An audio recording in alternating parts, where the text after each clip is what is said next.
Briskman here. Just to check you're all tuned into the right place, we're going to be discussing barriers to fintech adoption this afternoon. I'm just going to give a few minutes for everybody to file in. I know it takes a little while to log in.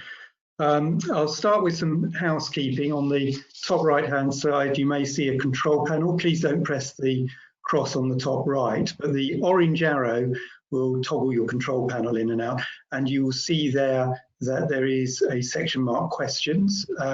Apart from our panelists, everyone's on video and audio mute this afternoon. But if you do have questions, please type them as you go. I'll be watching for those. And in the second half of today, we're going to open up your questions to the panelists. So we'd very much welcome any insights or questions you might have. The topic, as I say, is barriers to fintech adoption and what can be done about them. I'm joined today by Alistair Goodwin from Adoptech. Alistair has over 2 decades experience working in investment banks in technology and trading, and a further 5 years working in turning around distressed regtech companies before he helped co-found Adoptech last year. Adoptech provides a range of assurance and step-in services to assist fintechs doing business with big financial institutions and financial institutions with working with fintechs. So it'll be interesting to hear what he has to say. Alongside him is Rupert Bull from the Disruption House. He's a CEO and co-founder of the Disruption House and has spent a long time in the financial services sector. The Disruption House is the first ever ratings agency for early stage fintechs, providing other ways of overcoming some of the barriers. And a little later today, you're also going to hear from Simon Lafferty, a senior associate in our financial service and products group. Simon has worked for 3i, Nomura and Silicon Valley Bank. He was once a banking lawyer, but is now one of our regulatory specialists and regularly works on some of the issues we know can affect growth in the sector. And Tim Bird, one of our corporate partners, who in amongst blockchain and all sorts of other things fintech related, does a lot of corporate venturing work for those who are looking to invest into fintechs, and we'll hear from them a bit later. Okay, I think we've probably allowed everyone to join, so I'm going to kick off with Alistair and Rupert, and I have some questions for them. We're going to hear a little from them about their thoughts. Can I start with Rupert? Rupert, what are the challenges and barriers holding back fintech adoption in your view? Thanks, Simon. I think there are sort of 3, I suppose, primary ones. One is culture, and the culture is really what we summarize as an innovation paradox. So innovation tends to come from early stage, high growth businesses. You think about AI, blockchain, many of the ones I'm sure Tim has seen and worked with. And because they're early stage businesses, they are high growth and they're high risk. And I think the investment industry actually doesn't do the portfolio companies any favor by saying actually, 80% of our portfolio fail, but 20% become unicorns. And so actually, if you're on the receiving side and you're a regulated firm, and you have obligations, and now we'll talk to them a bit about in some of the EBA outsourcing guidelines, you're very worried about going and engaging with an early stage business if you don't know whether it will succeed or fail. So I think there is this sort of culture difference between those on the receiving side who are regulated and naturally conservative, and those on the innovation side who are coming and saying we can change the world. But I think the 2 sides have got to learn to speak each other's language, and I think and to understand each other better. So it's not sort of blaming anybody, but I think at the heart of it is that sort of cultural mismatch. I think the second thing is because of the cultural mismatch, procurement cycles are long. So the sales cycle of enterprise software to a large organization can be anything between 12 and 18 months.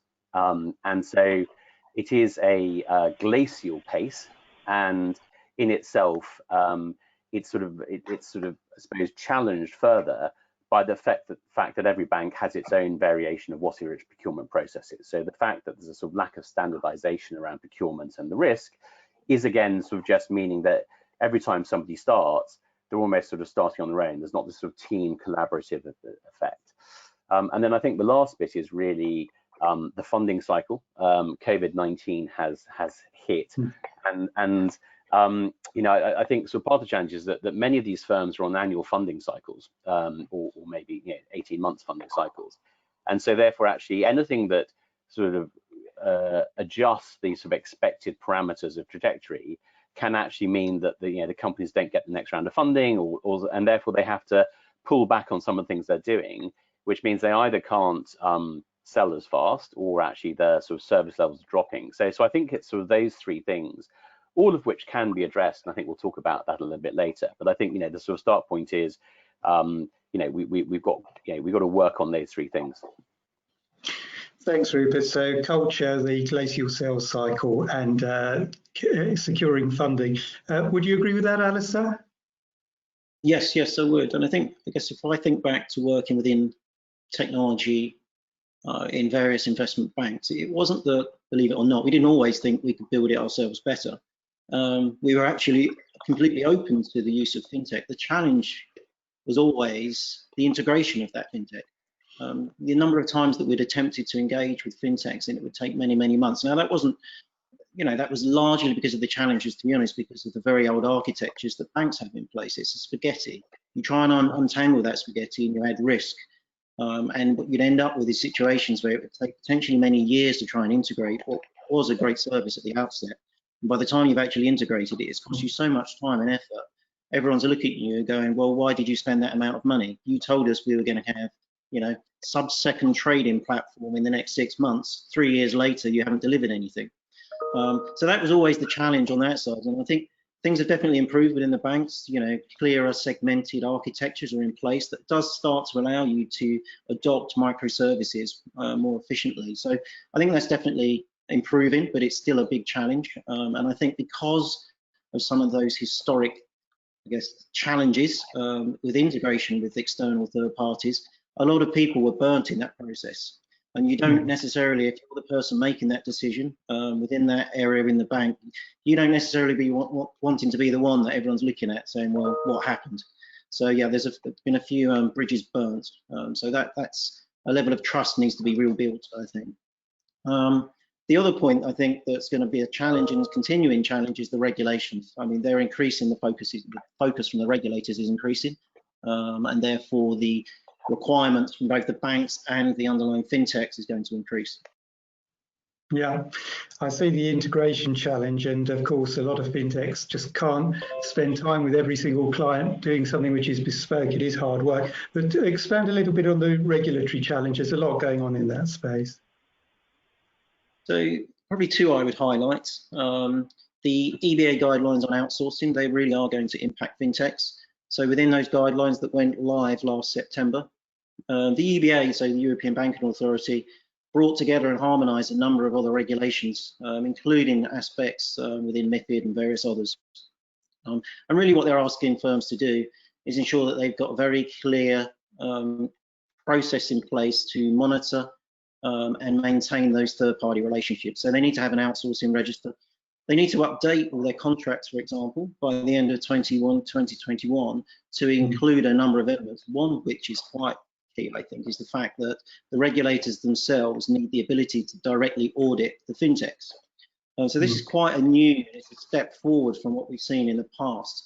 So yeah, the EBA guidelines, and so we can share more details on that after, but I definitely look at those if I was at a fintech, or if you're a financial service firm, you're not really familiar with them, you should be aware of them because they went live last September and there's a 18-month period to implement them. Other things it's probably worth mentioning that's covered in the EBA guidelines, things like you need to ensure you've got a step-in plan for any important or critical services. So yeah, what's going to happen if this fintech fails? Is my operations going to be impacted? To what extent? And what tolerance levels am I prepared to accept? The FCA themselves, so the UK FCA, are also undertaking a consultancy at the moment, and they are likely to expand upon some of those outsourcing regs, but theirs is a more broad focus on operational resilience, really one aspect of that outsourcing. But the FCA, again, have been very, very clear in that they consider operational resilience as important as financial resilience. So clearly, post-2008, there was a massive focus on making sure that banks were better financed. And hopefully, through this downturn, we will see some benefits from that and firms are better capitalized. Now the focus is very much going to turn to operational resilience, and they have made it very clear it's top of their agenda. Yeah, that's brilliant, Alistair. And by the way, of course, we reach the usual dilemma, which is the Amazons and Googles of this world have studied the EBA guidelines in great depth, and fintechs just don't have the same resource to hand. I see the challenges there. So we have integration and regulation problems, as Alistair says, as well. I wonder, Rupert, whether the pandemic has changed anything, and does it exaggerate these problems, or does it make it easier for fintechs? What's your view on that? I think it makes it both easier and harder. So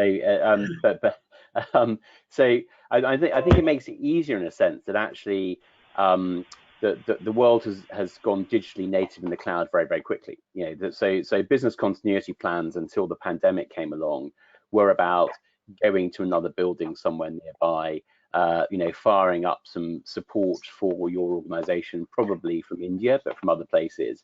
And I think, you know, what we've seen with the pandemic is that actually neither of those things are possible. India's been very hard hit, and so I think some of the staffing levels in some of the support centres are not what people expected them to be. And clearly the building down the road you can't go to because you can't go to any buildings.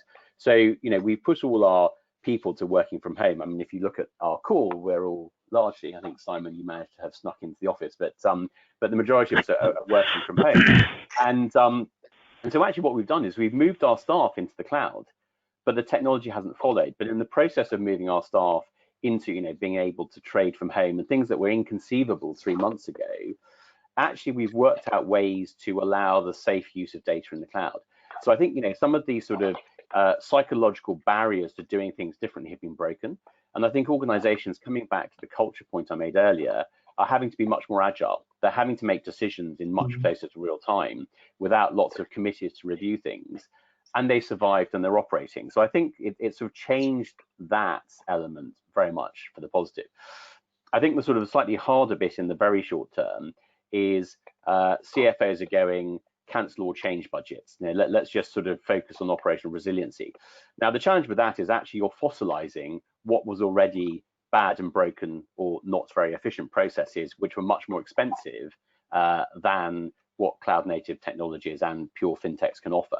And so that is not sustainable for the long run, because I think, coming back to Al's point about operational resiliency, operational resiliency is actually also about financial stability. You know, if your IT stack is costing you 4 times what it should, then actually you're not financially resilient either. So if your business, if your revenues are falling because your clients' revenues are falling, then actually you've got to do something dramatic about it. And actually you can't really, if you've been on a 4 or 5 year cost-cutting program, which many of these large firms have, you can't go much further unless you transform your technology. So I think there'll be a sort of fossilization phase, and then people will realize we have to go digital, because unless we go digital, we're not going to get our cost base down. But then you fall into the fact that the pandemic has affected a number of fintechs very dramatically. So there was a survey, which I can share the results with later, that was published at the end of April, where the Startup Genome Project out of California surveyed a broad range of startups globally. And they found that 65% of all respondents, including 34% of Series A and later, had only 6 months runway left. So that meant the firms were responding by reducing the number of staff, which was reducing their ability to hit SLAs.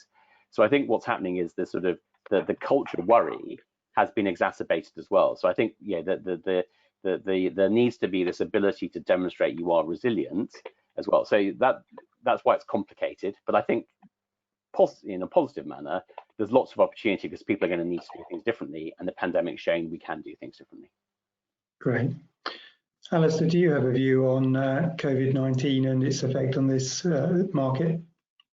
So I'm sure you've seen them. There's been loads of articles out there, both positive and negative, on the impact of fintech. You know, there's no doubt that it's, you know, accelerating digitalization. There are going to be opportunities, but I think it's foolish to suggest that C19 is a kind of a relentlessly positive story for fintech. Good companies will typically survive; those that aren't won't, and I don't think that's news to anybody. But yeah, overall, I'm convinced that it's a positive thing. I think the history shows us that these kind of economic downturns drive innovation. and they'll drive demand because of the constraints that Rupert mentioned around costs. And I think the other thing people should be aware of, it's going to be a while before we really see an impact of this. If you look back through history, we know insolvencies typically increase once the recovery begins. Yeah. And also, so it's going to be a delay before we really see the impact to those sort of fintechs and firms that people are reliant upon. And the other thing I think, in my view, is that people very much focus on SME firms when it comes to that kind of business resilience. But I suspect off the back of this, there'll be some larger firms that are impacted, that are in significant debt. Their access to debt may become more challenging, and that there'll be some larger, not just smaller firms that are impacted. Thanks, Alistair. Tim, I'd just like to bring you in briefly at this point before returning to the guys, because I remember you put up on YouTube a really helpful guide to investment post-COVID, and you've been seeing what the investment scene looks like in the COVID environment. You had some views on COVID before we move on subject matter. I've sort of split the way I've looked at it between exits, so full M&A versus funding rounds, and also between funding rounds from existing investors and funding rounds, new funding rounds. So there's quite a wide range of different outcomes at the moment, and it's a little bit difficult to read conclusions from all of that. But certainly, if we look at the big picture, the M&A world, I've been talking quite closely with some of the warranty and indemnity insurance providers recently, and we've definitely seen a substantial tightening up in the expectations of underwriters in terms of the depth of due diligence that buyers are having to do. If you want to put in place a buy-side policy, which is the standard W&I cover, they're expecting the due diligence report to cover in a lot more depth, obviously, the financial implications of COVID on the underlying target. But they also want you to look at the employment situation. Have employees that have been furloughed, has that all been done properly? What about the tax aspects? If that hasn't been done properly, there's going to be a large tax reclaim in due course coming from HMRC, who to date have been quite helpful, but we expect that to tighten up in due course. And obviously, they want us to look in a lot more closely at underlying contracts with customers. And I think this is where the exit side that I was talking about, the M&A side and the fundraising side come together. Quite a lot of the fintechs that we deal with in the early stage of their development may only have a small number initially of key customers. And if you're reliant upon just a handful of key customers, it goes without saying that someone investing or acquiring is going to scrutinize those contracts a lot more closely and possibly want to have actual conversations with the investor, regardless of whether there are change of control clauses. So those are the sort of high level aspects, I think, from my perspective. And Tim, just one supplementary. At the beginning of lockdown, you said one of the problems is getting to valuation because all the fundamentals had moved. It's pretty fundamental being able to value things. Is that still the case?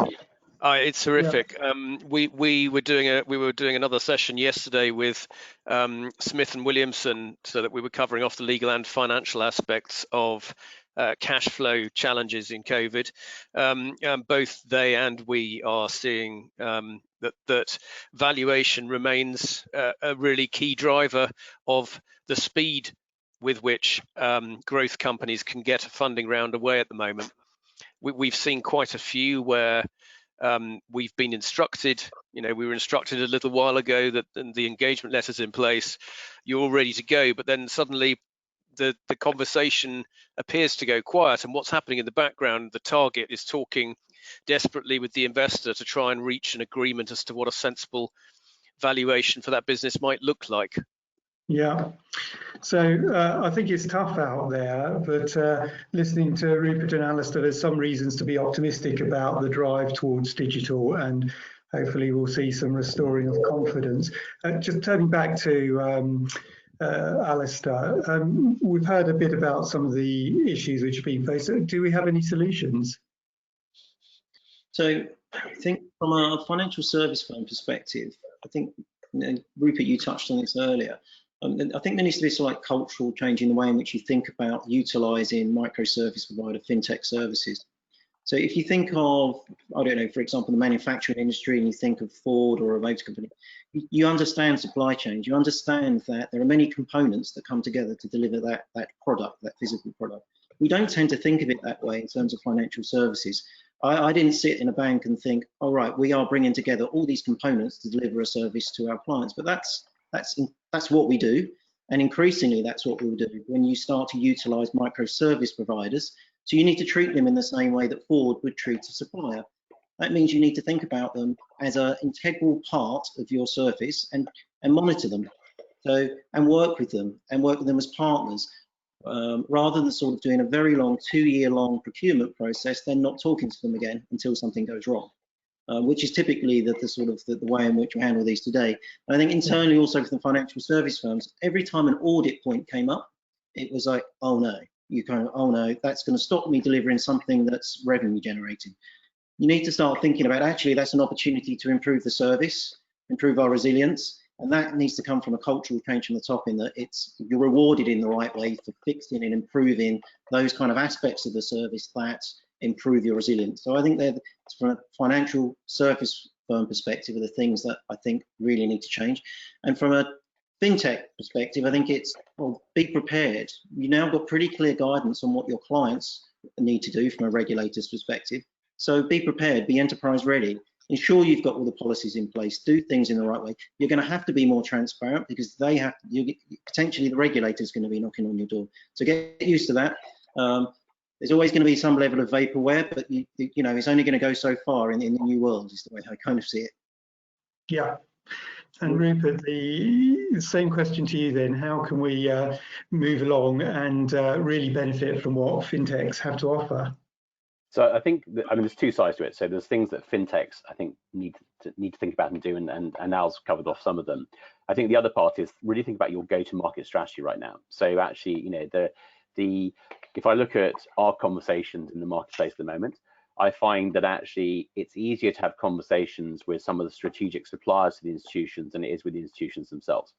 So the institutions themselves are, you know, I think still in that fossilization stage that I described, and therefore trying to work out a whole range of things that are really about immediate operational resiliency as opposed to long-term transformation. I think the suppliers are thinking much more strategically about the points we made out earlier, which is there's a great opportunity here. So I think in that space, there is a consolidation play, which may be M&A in the end, coming back to Tim's point, or may actually just be partnership, where 1 + 1 = 3. So I think you need to think differently about your go-to-market strategy, because I think partners and JVs and all these other things are a really important part of the solution. Plus, very often, some of the earlier stage companies are very point in what they do. And therefore, actually, it's very hard to sell a point solution to what is, you know, maybe a big problem to you if it's all that you do as a fintech. But if you're a large organization, if it's 0.3 of your spend of something overall, it's not quite so dramatically important. So I think, again, it's about aligning those things together. I think from the institutional side, it is continuing to think about the supply chain. In my previous business, I used to benchmark investment banks against each other around their technology and operations spend. And I mean, the most recent data I have is over 5 years old, but I don't think things have changed substantially from that. And if you took 10 investment banks, they built a large part of their stack, and probably 90 to 95% of that stack was non-competitive. You know, Al was at Goldman's, you know, he'd have built much the same stuff as Morgan Stanley. Maybe only 5% was genuinely differentiating. But what that meant was if you took 10 of the largest firms together standing in front of one client trying to serve them, you had a cost base of almost 10x. If you go to the vendor space, it's probably 2x, right? I mean, it won't be, more than that.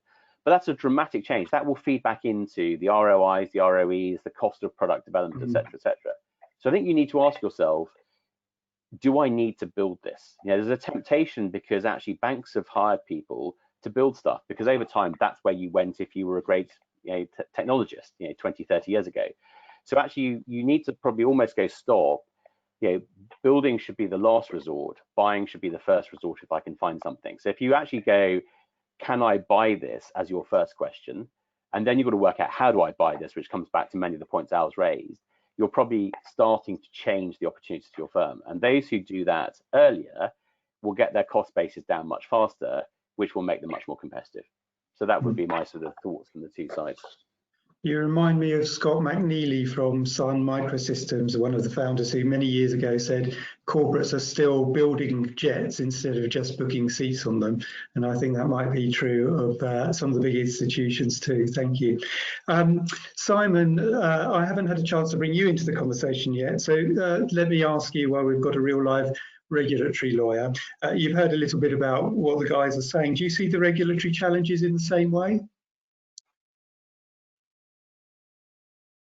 Simon, we can't quite hear you. I think you might still be on mute. Oh, thank you for that. Yeah, I was being very left out there, wasn't I? Yes, a real life regulatory, how exciting. But to answer your question, yes, I think the challenges are real. I completely agree with everything that's been said, having worked in banks myself. And there's both a sort of institutional sclerosis in many cases, and also a institutional conservatism. But there's also contextually, I think you have to remember that the banks themselves always will have in mind that the regulator is standing behind them and looking over their shoulder in terms of what they do BAU, but also in terms of any changes they're trying to effect. And I think in that context, it's understanding the challenges they face, both in terms of the bedrock of regulation that Al talked about in terms of after the crisis, and the things like the consolidation of the rules under MiFID, but also the very intensive scrutiny that's arising for operational resilience. And I think certainly on those scores, no one can deny that there are real reg challenges. That's helpful, Simon. And is this just a feature of the market, or can fintechs and firms be doing more to get closer and aligned on these issues? I think that there are things to be done, and there are opportunities there, because banks recognise that they're all legacy systems, and this spaghetti that was talked about needs to change. In fact, I'm currently advising a bank, an acquirer of a bank, and we have the opportunity to buy technology rather than keep existing systems. So, and over time, you will see opportunities like that arise. And that was what we advised them to do. But in terms of what's to be done, I think that just to look at both sides of this, from the fintech side of things, I think it's understanding the context of the environment in which the banks are operating, in terms of, for example, outsourcing rules under MiFID, or the operational resilience rules, but also the broader perspective, things like the resolution framework and the resolvability framework for banks, because that comes back to the point of speaking their language. Because if they are talking to someone, if the banks are talking to someone who says, oh, actually, they understand what we're talking about, that is going to inspire the confidence to exploit the opportunity. And I think it's demonstrating that expertise is going to be helpful. And again, I think from on the bank side, it's showing a bit more open-mindedness about the opportunities that are out there, and building on those. Yeah, but it is possible for the institutions to be a little bit more open-minded about this market, even with the regulatory restrictions on them? Absolutely, yes. Absolutely. In fact, the regulators have increasingly turned to, or have to be seen to be showing a great interest in innovation, and they have. Certainly the FCA, for example, has opened its sandbox, and the PRA and the FCA are very keen, and not least because they have statutory competition objectives, and must be seen to encourage competition in the sectors which they supervise. It's often forgotten, isn't it, that consumer or user protection isn't the only thing the regulators are about. They should be promoting innovation. Yeah. Historically, you might say differently, but in today's world, competition is up there along with consumer protection and financial and systemic stability. Yeah. Brilliant. Thank you. And Tim, I was interested by some of what Rupert was saying. collaboration. You work in the investment space. What makes a good investment partner for a fintech? What collaborations do you like to see? Originally, if you went back, let's say 10 years ago to when we didn't even have the word fintech, but it was just technology meets finance. We saw the starting of some of the accelerators, like RC3, I think, and some of those, and a lot of the banks had their own in-house innovation hub, if you like, where they were all trying to go out, and they'd gone from building themselves, as Alistair had described, to trying to outsource their own R&D. But ultimately, the aim of the game was to find an agile startup and gain an exclusive toehold in their cap table and influence their outcome, and then integrate it into your own stack. That was 10 years ago, and that methodology lived on for quite some time. And I think it's only sort of 5, 6, 7 years ago that we started to see some of the fintechs realizing that it's not very helpful just having that one-to-one relationship with a bank. What you need is ubiquity for your product, and the last thing you want is exclusivity. So we worked with some of those early accelerators as a mentor to the targets, and the stories that we heard behind the scenes were that they were being controlling. It was very slow. It was like wading through treacle trying to get your product to market, just having that one partner. So the model I prefer to see now is where you may have a bank. I think it's still really helpful to have a financial institution within your cap table and having a close collaborative relationship with you, because they can provide that sort of regulatory umbrella, that experience that is necessary. But on the other hand, I think it really helps to have a strategic to work closely with you, possibly one of the large tech integrators that already works with a lot of banks. If they partner in the right way, not only are they going to provide you with sort of financial input, but they're going to open doors in terms of distribution and will help you get to market far quicker. And it sort of helps you a little bit to be able to play one off against the other. So I would prefer to see a wider range of investors nowadays, and not just go straight for the one that's going to give you the money initially, because once you've taken on board that Series A from, say, a financial institution, it's going to be you're going to have a lot less control and flexibility at your next fundraising. Thanks, Tim. If there are any questions from the audience, please do start sending those to me. I'll look out for those. I just wanted to open up to the panel a bit more generally now, and to say we haven't yet mentioned the dreaded B word. There's been so much spoken about COVID-19, but Brexit is going to happen. We've been talking for about half an hour now about why there are some great opportunities out there and how some of the gaps can be closed on the regulatory technology side to make things happen. But how is Brexit going to affect the fintech market in the UK?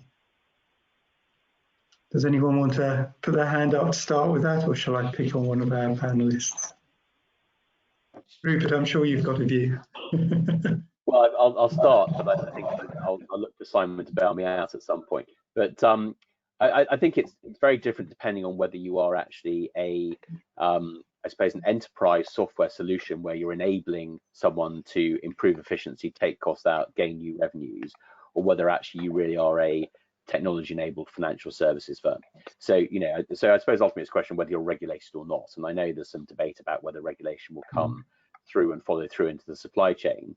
But I think if you're regulated, and this is where I'll let Simon sort of escalate from my start point, you're governed by the same rules as any other regulated firm. So actually passporting rights and all those other things will be affected depending upon the nature of the agreement that gets struck by the end of this year.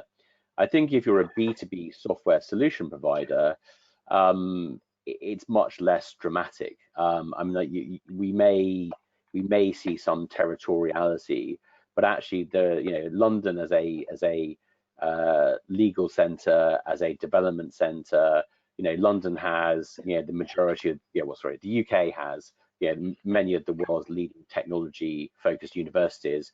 We have a great pool of talent here that you can't just up and off and take anywhere else. And I think that connectivity, assuming you get back into office at some point, is very hard to move into a sort of truly virtual world.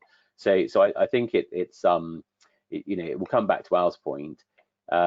Good companies will thrive and take the opportunity to do things better.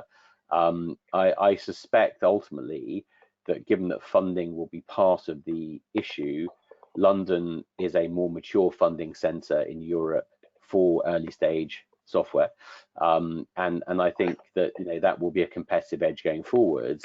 And I guess then the questions around that are really around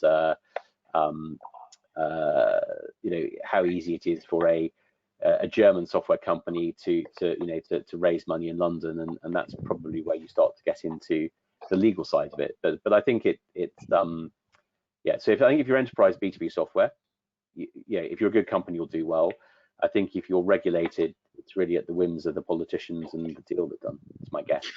Rupert, I've got an alternative view, which is that if you just ignore Brexit for a minute, most of the young technology companies that we deal with, or even the more mature ones, are incredibly cross-border already.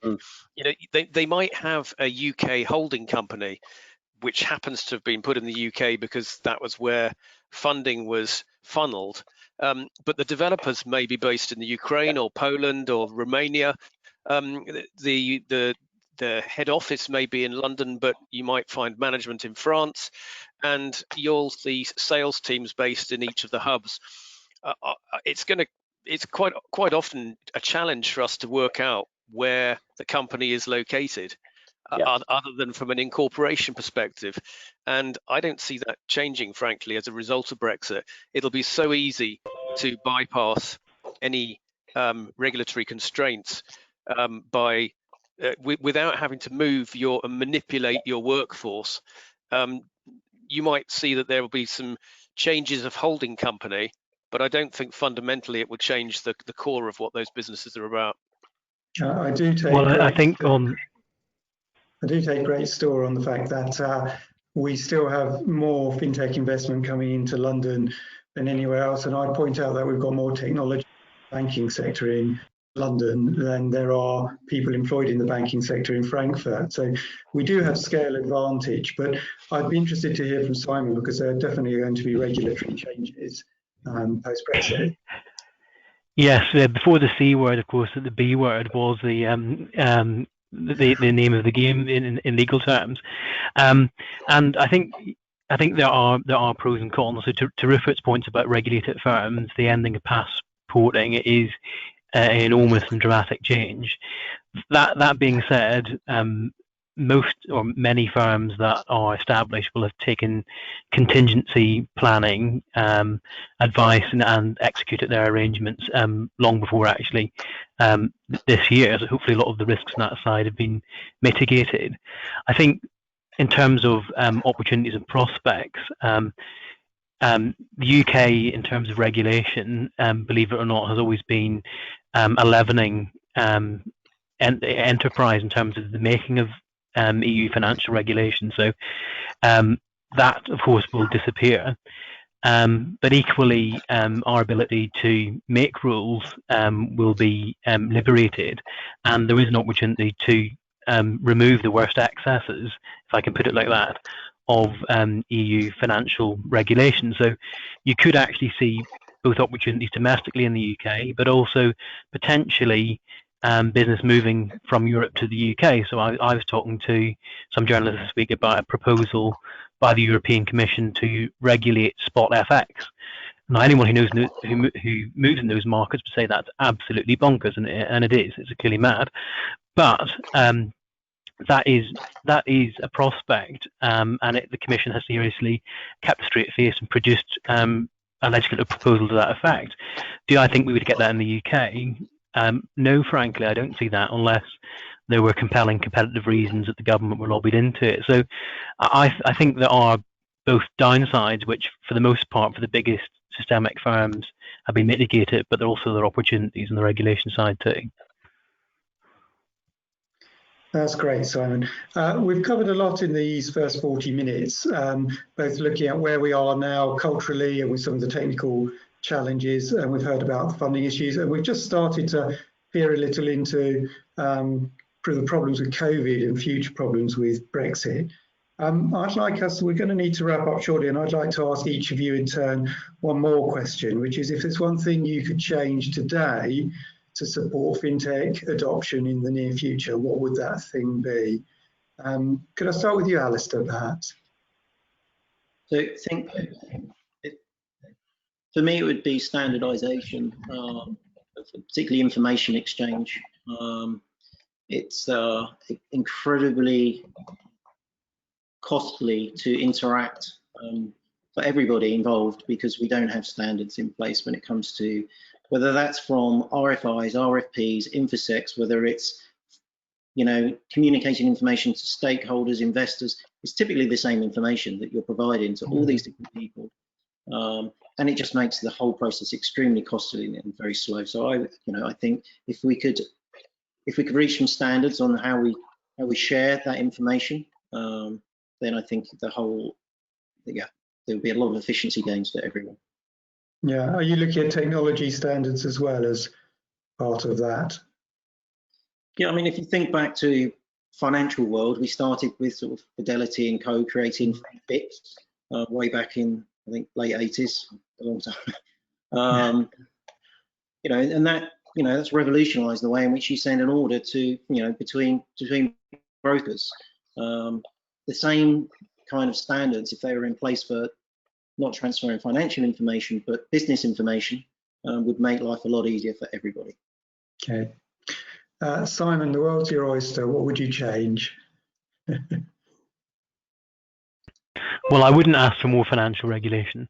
I think one of the things that would be helpful is coming back to this point. There's often a talking past of each other, institutions and fintechs talking past each other, because there's a difference in lingo, and it's what would, I think, be very helpful. I think this is something that's achievable, is each learning a bit of the other's language and expectations that's implied in that language. And I think that could create more of the efficiencies that Al was talking about, and potentially bring parties closer together and more aligned. Good insight, thanks, Simon. And Tim, your views? I hate to sound like an echo chamber, but regulation is the main area where I have seen startup fintechs not making progress sufficiently quickly. I was involved quite a lot in the early days of blockchain and some of those ghastly ICOs that everyone got very excited about in sort of 2016 to 18. They were seen as quite scammy, but there was some great innovation there. And the real challenge was, if you're going to issue tokens into multiple jurisdictions, you needed to take securities advice in London, New York, Singapore, Australia, Hong Kong, all at once for one tiny little equity offering or securities offering. And when we ran them in parallel with an equity raise, we always ended up doing an equity raise first, because it was just simpler to do it within one jurisdiction. So regulation for me, and trying to harmonize it globally in certain key areas would be what I'd like to see. And Rupert, any further thoughts from you on what we could change? I think culture probably, but in a variety of different ways. So I think the important thing is, if you are a fintech supplier going in, building on the points Al made and Simon made, transparency is very important. You are who you are. If you're a 50-person fintech or a 500-person fintech with, you know, staff in Bulgaria, Eastern Europe, India, whatever it is, those are facts of life. I think historically a lot of people try to hide these things. You know, I think Al mentioned vaporware at a certain point in time, and in the old days, not so long ago, I suppose the aim was, as a vendor, to try and get a institution on the hook, and then all those things you hadn't really quite fixed, you fixed them with the client, and actually it was then the client's problem, and that created a sort of trust deficit, and you know, I suppose, you know, why vaporware or slideware was, you know, described, you know, created as a phrase. So I think, you know, what we're seeing is everyone is time poor. People are trying to do the best that they can. So, you know, if you start earlier stage startup, you probably are not suitable for some of the largest firms. So don't try and sell to them, and don't pretend that you are fit for them. You know, actually, I think it's about navigation. So really it comes down to self-awareness. Know who you are, know your strengths and weaknesses, and, you know, there will be firms that want to work with you if you're young, and because you offer flexibility. But, you know, but explain to them what the risk premium is and how you're mitigating it, and then actually you stand a much better chance of getting a match. So I think, you know, that it's about cutting through some of the bluster that's been there in the past, and, you know, sort of fogs of uncertainty. And I think standards help with that, but transparency is very important as well. There's no point in having standards if people are not transparent and honest about where they're at, because you may temporarily get ahead of yourself, but it's like snakes and ladders, that old-fashioned board game that we all probably remember, but our children don't. You know, it takes a lot of effort to climb up the ladder, but actually it only takes one slip to go down the snake. And actually, if you are not transparent, you'll slide down that snake, and everyone will then tell you today, because it's much easier to share information. So I think, yeah, transparency and integrity, I think, are important. And I'm not saying it's not there, I'm just wishing for more of it. I would completely agree on that score. Actually, I just add that my experience is that regulators hate surprises, and by extension, those firms that are regulated tend to hate surprise, particularly the biggest ones. So that transparency can really help mitigate that risk. Interesting stuff. So I think we've heard a lot today about some of the challenges, but most of those are work in progress. Technology, helping to change culture, and making sure we can cure some of the things on the funding cycle. But I think we all know the direction those are going in. The big issues coming out of today, I think, are that regulation is still a big thing, and fintechs and banks need to work out how to work together on bridging the gap. And what goes hand in hand with that is really understanding each other and being honest about who we are and what's driving us in trying to get those conversations to be brought together. So really useful and wide-ranging conversation today. I'm going to bring our discussion to a close now. You're welcome to get in contact with any of us if you would like to talk further. Details are on the slides, but if you don't have time to write them down, or you're looking at a screen as small as mine and have my eyesight, don't worry, we'll be sending up a follow-up mail later, and you can get in contact with any of the panelists. This is one of a series of events we've run on fintech type issues. Do let us know if you'd like to join future events. And finally, I'd like to thank all of our speakers. I've enjoyed hearing from every one of them. I hope you have too.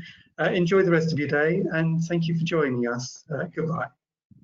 Thank you very much. Thank you very much.